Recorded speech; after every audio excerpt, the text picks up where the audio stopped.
How do you You do can't that? just rock up on Where on do a you do Saturday. that? Where do you do that? I honestly don't know because But I you haven't have to been in that know, situation. Aaron. Do you see why you have to know?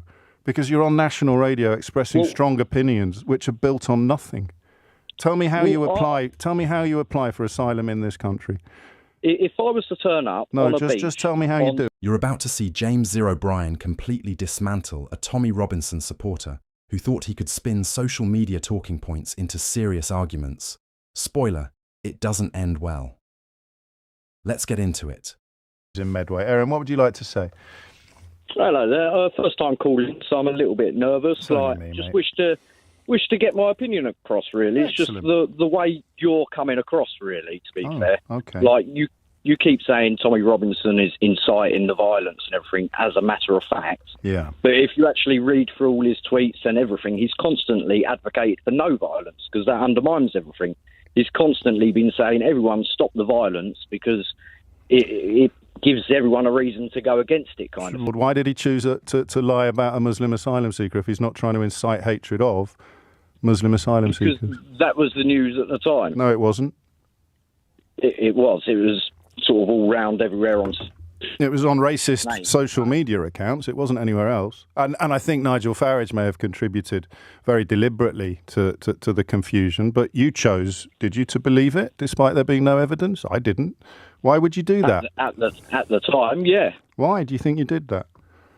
I don't know, It's social media. I agree that there is a big problem with social media everywhere. And where does Tommy Robinson do most of his work? Where does he do? It's on X. What? It's on X, social media. So that's where the big problem is? Yeah, but what But you're here to tell me he's not part of it? Well, he hasn't told everyone to go out and loot shops and riot. No, but he's told people that 3 little girls were murdered by a Muslim asylum seeker, and lo and behold, people are looting shops and rioting and kicking in the doors of Muslims. You don't think there's any link at all there, Aaron? Yeah, don't get me wrong. I don't think he's right in that, along with a lot of other people. What do you think then? What do you think then? What do I think about what exactly? What do you think about these riots? I think the violence is completely wrong, It undermines everything they're trying to achieve or the point they're trying to get What's the point they're trying to get across? Yeah, the point we're trying to get, they're trying, we're all trying to get across. You said we're then, didn't you? Was that just a slip of the tongue? Yeah, because the mainstream media make people more right-wing, even though it's central. Right. So what's the point? What's the point they're trying to get across? Do you think it's right that we're spending £6 million a day to house illegal immigrants in hotels while our elderly are going to freeze this winter? I think that it's a direct consequence of the Conservative Party's decision to stop processing asylum applications, between 70 to 80% of which will be passed once those applications are processed. And if you go to the Home Office website, you can see how the annual cost has risen from millions to billions as a direct consequence of what they have done, because by creating this crisis, they can whip up the kind of hatreds and prejudices that they thought would help them electorally, but of course they miscalculated on what the Reform UK Limited Party would do. And when you say illegal immigrants, you are wrong, because they can't be here illegally until their application has been processed. And as I've just told you, 70 to 80%. You haven't even got to look in the news. 70 to 80% of the applications prove to be successful. So tell me again what point you think the people throwing smashed up gravestones at British police officers are trying to make. Well, they're trying to make the point that, enough is enough. Sorry, enough what? Too many illegal immigrants, and we stress illegal. Right. So why are they kicking in the doors of legal Muslims, people that were born here? That's what I'm saying. That's completely wrong. Right. That is, you've got idiots in any group. Like last night in Birmingham, for example, where you've got Muslims out on the street. You will have wrong people in there that are threatening Sky News presenters. They didn't threaten Sky News presenters. They swore, and therefore I watched it as well. And I'm a professional broadcaster, and if you don't immediately curtail a broadcast which contains swear words, then you'll get an Did Ofcom you see complaint them upheld. But flashing I tyres I talked at 10 o'clock. Yeah, well, slashing a tyre and attacking a police officer, they're not the same thing, are they? And yet I'd said at 10 o'clock this morning, someone will come on the show today and try to claim that these are somehow equivalent. Let's focus on the point that you think these people are making. They're making the point that there has been too much illegal immigration. Yeah. Okay, and you think that watching police officers get attacked, hotels get set on fire and shops get looted will make the mainstream media go, oh gosh, I think there are some people out there who think there's too much illegal immigration. But they don't know what the words illegal immigration actually mean, but they're certain that there's too much of it.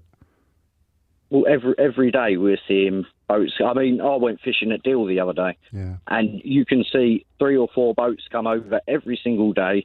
They're not women and children. They're not fleeing anything. They're fighting middle-aged men. How do you know they're not fleeing anything? No, how do you know they're not fleeing anything? Because they're throwing their passports into the water on their way here to claim illegal asylum. That's not how it works. That's what they used to do when they were on air.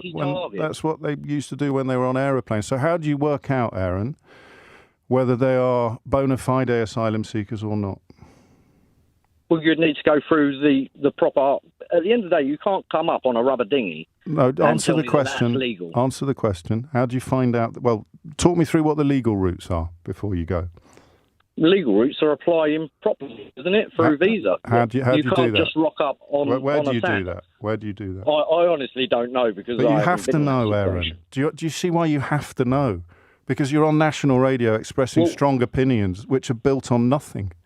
Tell me how you apply. Tell me how you apply for asylum in this country. If I was to turn up on a beach, just tell me how you do it. Some other country, tell me how you do it. That would be illegal. Well, how do you think they got to here? They've passed through loads of countries, mate. Illegally.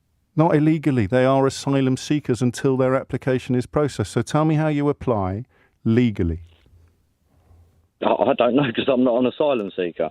But you're so certain that they're bogus. You're so certain that they're fraudulent. You're so certain that they've got loads and loads of other choices. And I ask you what those choices are, and you say... Well, what are the statistics for the amount of illegal immigrants that have come over here this year? I've told you that the rough average is between 70 and 80% of applications processed will be found to be valid. That's too much, you know.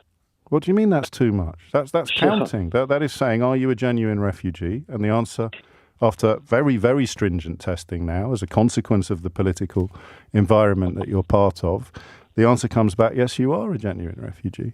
This isn't just one shaky caller. This is a snapshot of how misinformation works in Britain today. People repeat claims they've picked up on Facebook or X, convinced they've uncovered some hidden truth. But the second they're pressed for evidence, it collapses. And here's the danger. When conspiracy theories are dressed up as common sense, they don't just stay online. They spill out into the streets as riots, hatred, and violence. That's why O'Brien's calm dismantling is so powerful. He doesn't need to shout. He simply asks, how do you apply for asylum legally? Or why did Tommy Robinson spread a proven lie about a Muslim asylum seeker? And suddenly, the caller is left with nothing but slogans. No answers, no facts, just excuses. That's not debate, it's denial. And denial, when it turns into mob anger, becomes a direct threat to democracy itself. Yeah, I don't know. All I'm saying is, you know, you're spreading misinformation. What misinformation? The misinformation that everyone that's against illegal immigration is just racist. Just run me by when I said that. Earlier, you're constantly just saying, tell me what I said. The fascists. Yeah, the rioters. I'm talking about the rioters and the people that have incited them. I'm against illegal immigration. I think that when people's applications are found to not be valid, they should be removed from the country. So what's the misinformation so you're then? For the Rwanda bill then? No, those are people whose applications were found to be valid, would have been sent to Rwanda or forced to stay in Rwanda. Where would you recommend we send these illegal immigrants? You're saying you want them out the country. Where are we sending them? It doesn't matter, does it? You send them back to their country of origin because they will be safe there. Are we doing that? Well, we'd like to, but we can't because the backlog of process of applications that haven't been processed as a consequence of conservative policy designed to appease people like the rioters and shall we say their fellow travellers has caused a bottleneck that Keir Starmer now has to sort out. So everything you've told, and just before you go, tell me what I've said that's not true. Well, saying that Tommy Robinson's inciting violence while these riots. So why did he lie about a Muslim asylum seeker? Not the start. That's how the riots started, Aaron. Based on that racist lie, which he was one of the main architects of. Can I just clarify one thing? Yep. You were wrong about what immigration is. You were wrong about what illegal immigration is. You were wrong about incitement. You were wrong about what Tommy Robinson has and hasn't done. You were wrong about the rioters. You were wrong about my position. You were wrong about misinformation. Every single thing you've said in the last 20 minutes has been utterly unevidenced and wrong. But when we bid each other farewell, in my case, and I'm sure in yours politely, you'll still believe every single thing you believed when you rang me, won't you? Because I see it with my own eyes, you know? Yeah. Like the two-tier policing. Yeah. You know, you can't tell me that doesn't exist and it's a myth. We all see it last night. Right. You know, we all see it. There was thousands, hundreds of Muslims and lots of other How many hotels did they set fire to? Out on the street. How many hotels None, did they set? They raided pubs. How many hotels did they set fire to? How many shops How many shops did they loot? They raided pubs and took out white people and racially attacked them. You saw this on social media? Yeah. Which you said 15 minutes ago was the biggest problem in spreading lies and misinformation. Well, it's not a lie if it's there in front of you. You know, it's just the tweet about the Muslim asylum seeker killing those 3 little girls. It's not a lie because it was there in front of you. Well, no, because this is a video right there in Birmingham, and you can see Sky News was there. I saw that video. They had to retreat. I saw that video. They didn't have to retreat. Did you see the police in that video? Okay. So no hotels set on fire, no shops looted, no police attacked, but it's two-tier policing because the people who are looting shops, the people who are setting fire to hotels, the people who are throwing bricks at the police, they're getting collared, and the people who aren't doing any of those things aren't getting collared. Therefore, there must be two-tier policing. Well, did you see it last night? There wasn't any police on that news report. Well, how can there be two-tier policing if there aren't any police there, Aaron? Love to the family. It's 10:38. So what does this really tell us? That disinformation is contagious, and once it takes hold, it's incredibly hard to shake. But the antidote is still the same: facts, calm reasoning, and refusing to let lies go unchallenged. That's what you just saw James O'Brien do, and it's something we all need to do more often. What do you think? Does this clip show the real danger of social media-driven politics? Let me know down below, and don't forget to subscribe if you want more breakdowns like this.